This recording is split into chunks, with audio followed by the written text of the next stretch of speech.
दो चार शेर और नात के। काश वो चेहरा मेरी आंख ने देखा होता। ये मेरी जिंदगी की पहली नात है।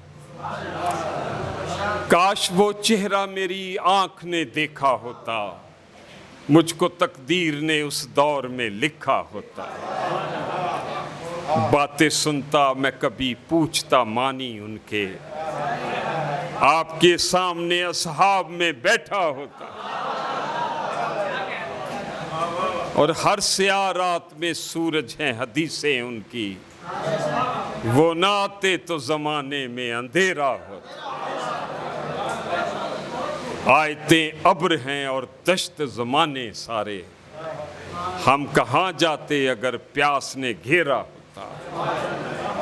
इल्म का शहर मुझे इल्म अता करता है, हर्फ मिलते ना अगर जेहल में डूबा होता। वो मेरे साथ हैं इस बिखरे हुए जंगल में, वरना मर जाता अगर मैं यहाँ तन्हा होता।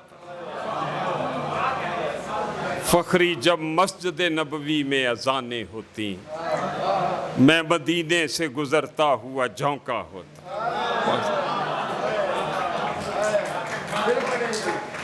फखरी जब मस्जिद नबवी में अजानें होती, मैं मदीने से गुजरता हुआ झोंका।